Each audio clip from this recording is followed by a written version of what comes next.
Hi, friend. Welcome back to Your Body Speaks. I'm Dr. Brook Sheehan, and as a holistic chiropractor, I believe that your body is an intelligent, self healing, and self regulating masterpiece designed by God. My mission is to help you tune in, remove interference, and unlock your greatest health potential. We are human beings, and our bodies never stop doing. They're constantly working to support us through countless processes that keep us alive and thriving. This part of our ongoing series exploring the body's many ing functions through the lens of the four pillars of health: physical, spiritual, emotional, and mental. We are breaking down how these processes work together to create balance and well being. In our last episode, we explored perceiving, how our senses help us navigate the world and maintain homeostasis, and pulsing, which highlighted the incredible role of circulation in delivering oxygen and nutrients throughout our entire body. If you haven't listened yet, I encourage you to check it out after this episode. But today, we're diving into two more ing functions that are critical for your health: pumping and purging. These processes ensure your organs function optimally and your body effectively eliminates what it no longer needs. Let's get into it. Pumping, the hidden power of your organs. Most of the time, when we think of pumping, our minds go straight to our heart, which of course is central to circulation. But did you know that there are other organs that are constantly pumping too? First one, our lungs. Our lungs don't just breathe oxygen in and out, but they also pump out carbon dioxide, a waste product that your body needs to eliminate. When we're stressed out, can lead to less oxygen in your bloodstream and poor detoxification. Which brings me to the second organ, the liver. The liver is your body's powerhouse filter, working nonstop to pump out toxins through the bile, clearing out excess hormones, alcohol, heavy metals, pesticides, and metabolic waste before they exit the body through digestion. And last is the lymphatic system. Unlike your circulatory system, which has the heart as the pump, your lymphatic system actually relies on movement and muscle contractions to keep fluids circulating to remove waste. This is why exercise and hydration are so important. So, what is the impact of dehydration on organ function? When you're dehydrated, all of these systems slow down: the heart, the lungs, the liver, the gastrointestinal tract, the lymphatic system. Our blood becomes thicker, lymph fluid becomes stagnant, and detoxification slows down. These can lead to symptoms like fatigue, brain fog, sluggish digestion, and lots of joint pain. Nothing that we want. So, what are some ways to optimize hydration? One of the ways is to sip water consistently throughout the day rather than chugging it all at once or in large doses. Another thing to do is to add a pinch of sea salt or electrolytes to your water for better absorption. But having hydration balance is key. So while staying hydrated is essential, drinking too much water can flush white blood cells out of your body and dilute your body's internal environment. A good indicator of proper hydration is the color of your urine. If it is completely clear, you may be overhydrated. So aim for more of a yellow to light balance for optimal function. What is your heart's role in these organ health? Your heart doesn't just pump blood, but it does deliver oxygen, nutrients, and hydration to every organ. A strong heart means better circulation, which means better organ function, right? We want movement in these pumping organs. So let's take away from this episode: a morning routine for better organ performance. We want to keep these organs pumping. So to start your day off strong, I'd like to see you drink a warm glass of lemon water to support digestion, and hydration. I'd like you to spend 2 minutes of deep breathing to really get oxygen flowing. Another thing to do would be 5 to 10 minutes of movement. I talk about this with body weight exercises, with stretching, with walking, whatever you need to do to help activate that circulation in that lymphatic flow. Moving on to purging. How does our body get rid of waste? Your body is constantly eliminating waste through your lungs, through your skin, through your kidneys, through your digestive tract. If something is off, you'll notice signs like bloating, constipation, skin breakouts, or even headaches. This is not what we want. So, how can we know when our body isn't eliminating waste properly? One of the things you'll notice is you'll have infrequent bowel movements. So less than one bowel movement a day and maybe a long stretch of time. Although if you're traveling, there's a caveat there that travel may cause you to have less bowel movements. But that is also something you've learned from this podcast, episode 5, where we revealed mysteries of the body. But if you're not traveling, you should have a bowel movement at least once a day. Another symptom you may experience is bloating, gas, or discomfort regularly. You may see a sign that your urine is dark yellow, which is a sign of dehydration.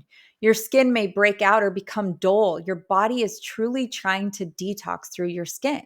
So, there are food and supplements to support regular elimination. As a caveat here, Dr. Brook is not heavy handed on the supplementation unless the body asks for it. In the occasion where you might be experiencing some constipation, there might be a need for some supplementation, which we will talk about in just a second. But there are other remedies that you can do to help support digestion without needing to take over the counter supplementation. First thing that support regular elimination is fiber-rich foods. Eating plenty of fiber helps keep digestion regular and actually supports the body's natural detox processes. Great options for these include leafy greens, chia seeds, flax seeds, but only in limited amounts if you have any hormone concerns, as flax seeds do contain phytoestrogens.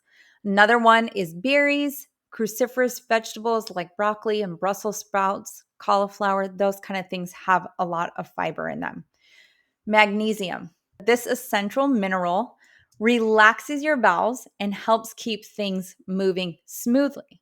Magnesium citrate. There's multiple different kinds of magnesium, but magnesium citrate is your friend. This is the one that helps support gastrointestinal issues, and it can help get those bowels moving and get you regular again, but making food choices and drinking water and making sure you're eating proper amounts of food can be more beneficial than relying on magnesium citrate for normal bowel movements.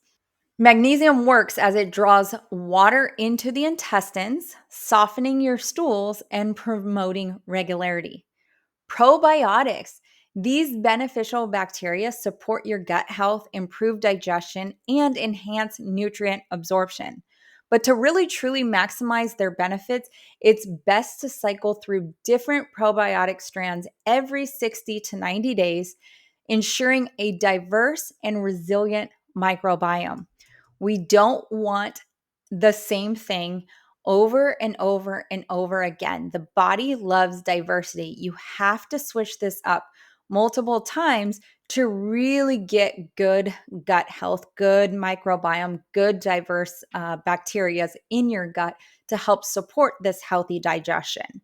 So, fiber rich foods, magnesium, probiotics, they can all be super supportive. But again, going back to the food intake, making sure that you actually, if you're doing any sort of food sequencing, if you're not familiar with that term, food sequencing is simply having a proper order of food in which you eat to help maintain and stabilize your blood sugar. And that is actually to start out with your fiber-rich foods first, and then to eat your proteins and fats, and then to have your refined carbohydrates if you're going to have any, ideally complex carbohydrates after your proteins and fats. And then if you're going to have any refined carbohydrates, eat after that. So, in simple terms, really quick, just to give an example of that, is you could have a serving of broccoli or cruciferous vegetables, other cruciferous vegetables, or maybe some chia seeds, however you would have those first, maybe like a little chia pudding before dinner. With that would be the first thing that you eat, and then you have your piece of chicken or a piece of steak for your protein, cooked in butter or ghee for protein and fat intake, and then a sweet potato for your complex carbohydrate. And if you're going to have rice or any sort of grain, that would be the last thing you would eat in a food sequencing setting. That can help actually start to resolve some gut distress. The gut is a very, very vast area in the body. There's so many things that can go wrong with it. This is not to freak you out.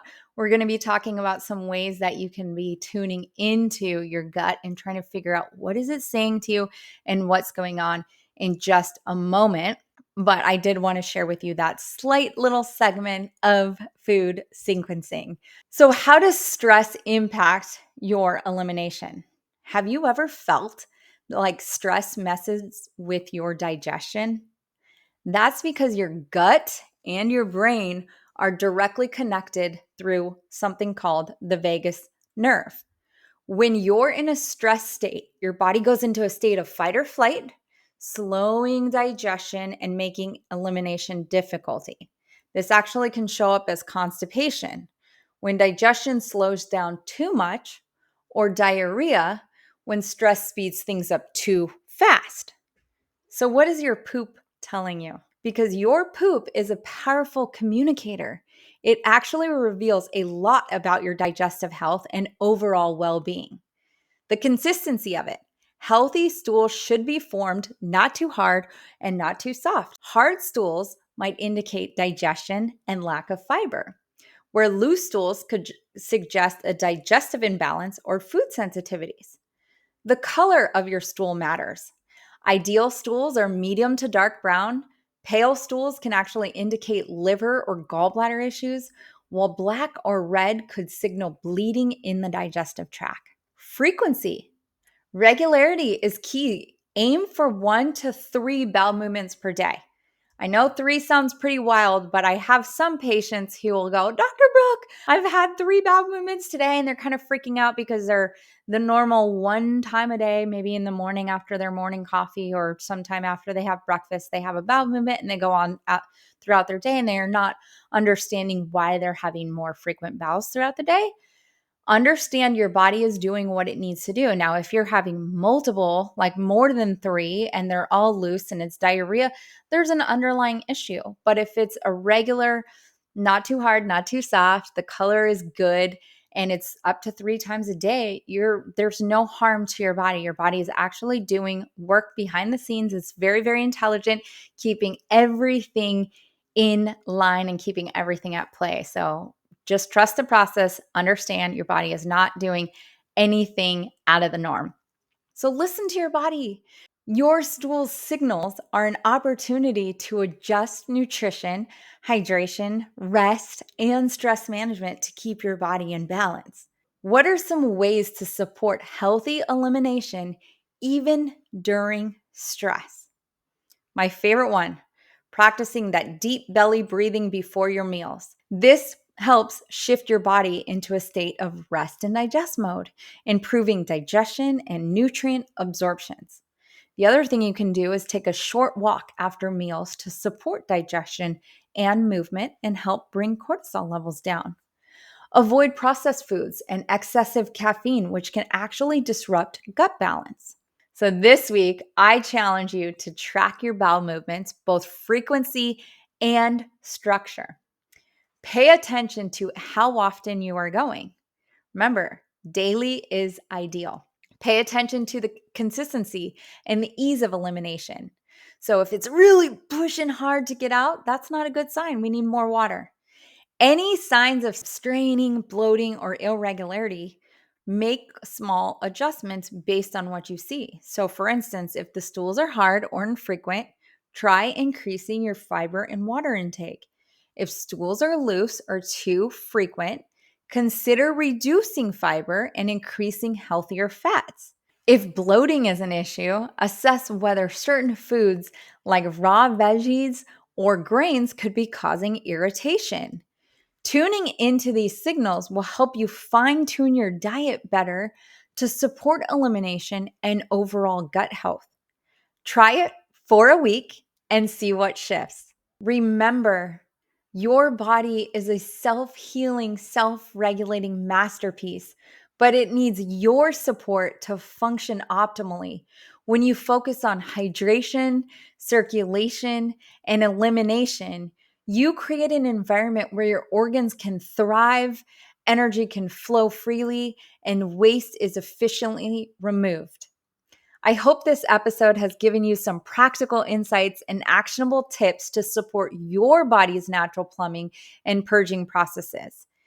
If you love this episode, please do share it with a friend who may need a little extra motivation to stay hydrated and keep things moving, and they can learn all about these precious ingings that our body does. Until next time, keep listening to your body. It does have the answers. If you liked what you heard today, please do like, subscribe, leave a comment, share this far and wide so we can get this message out to more and more people just like you who are looking to create and develop a relationship with this beautiful gift that they've been given. Have a really wonderful day, and I will see you on the next one.